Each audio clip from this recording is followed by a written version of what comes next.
Today we're going to talk about an indie game that Electronic Arts published as part of their EA Originals. I saw the look and design of the game when it originally came out and was really intrigued by it. I thought about buying it many times but just didn't, over working on other things to waiting for a sale to happen. Well, the latter finally did, and I nabbed it for a measly $5. Here is my review of Fe for the Nintendo Switch. Fe is a story about a fox. The forest is being invaded by strange mechanical creatures that are capturing all of the wildlife. You go on a journey to communicate with the forest and find a way to save them. Now, the plot here is one that is shown, not told. The game opts to give you bits and pieces by showing you the golems moving around with the occasional little orbs that lets the fox see the perspective of one of the golems as they get closer to their goal. As for what it is, it's interesting and serene. While I do admit that the ending does feel a bit off and weird compared to the rest of the game, it was still an interesting little fox adventure.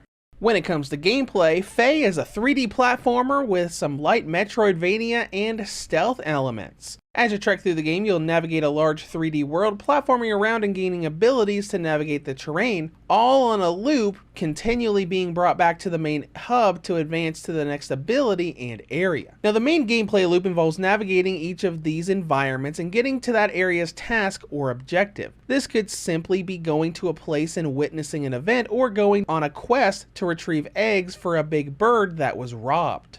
How you navigate and do this is dependent on abilities. You play as a bipedal fox that can sing to interact with the environment and wildlife. You can talk to a bird to ride it into the next area, or to a flower to make platforms appear. Language is a really big part of this game, as many of the major areas are locked behind learning a new language for new animals, requiring you to do whatever task that area has in order to earn the language and privilege of moving onward. Though I will admit the language and sing mechanics are pretty clunky. The idea is for you to hold down the ZR button to begin singing and either move the Joy-Cons around for motion or turn the right analog stick in a particular direction to essentially learn how to talk to a plant or animal. You have to get the wavelength just right to begin the process. The motion controls for this are very finicky on the Joy-Cons, and even though the analog controls do work, you can easily mess the camera up, causing it to endlessly loop around while you carefully hold it in one spot. Now onto the platforming abilities. You can earn these by finding hidden crystals around the map and going back to the central hub to unlock them. These are basically just navigation abilities, like being able to climb and perch on top of trees to set up a jump, or gliding across the gap with the B button. Each area of the game is built around these abilities and combining them for getting from point A to point B. Sense of direction, however, is a completely other thing we need to talk about. The developers made this game with the intention of you looking around and figuring out everything you're supposed to do, where you're supposed to go, and so on, all on your own. The game's got a waypoint system with the mini-map, but right away it encourages you to turn it off for the best experience.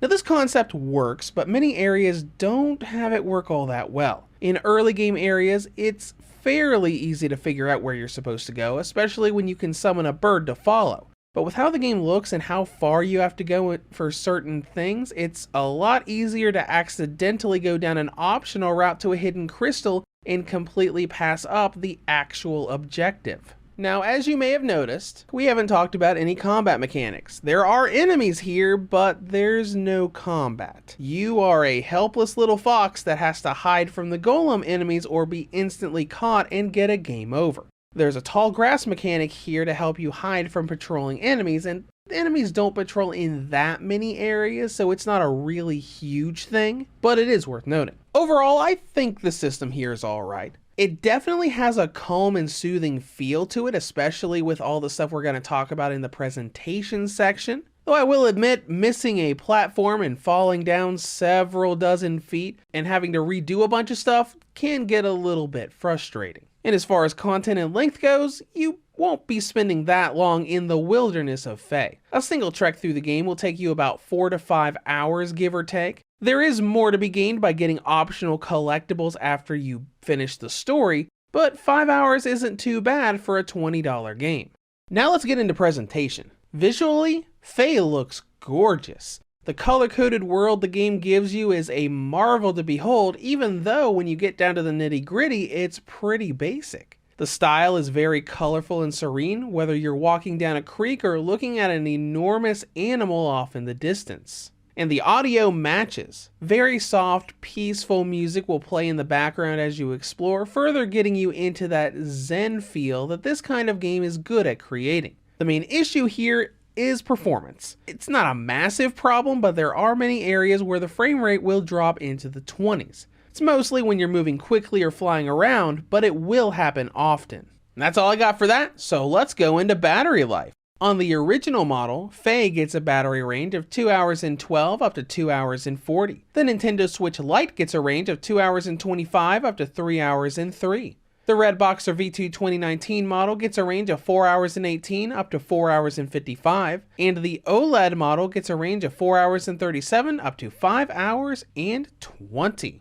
In conclusion, Faye is a calm adventure in a very pretty world. While the singing and platforming can be a bit clunky at times and the frame rate isn't perfect, it's a short and peaceful adventure through the wilderness as a fox that will easily get you into that zen feel if you don't want to be all actiony with a game for a while. Reviews to go rates Faye for the Nintendo Switch a 7 out of 10. If you have any comments or questions, feel free to leave them below. Thank you for watching and have a great day.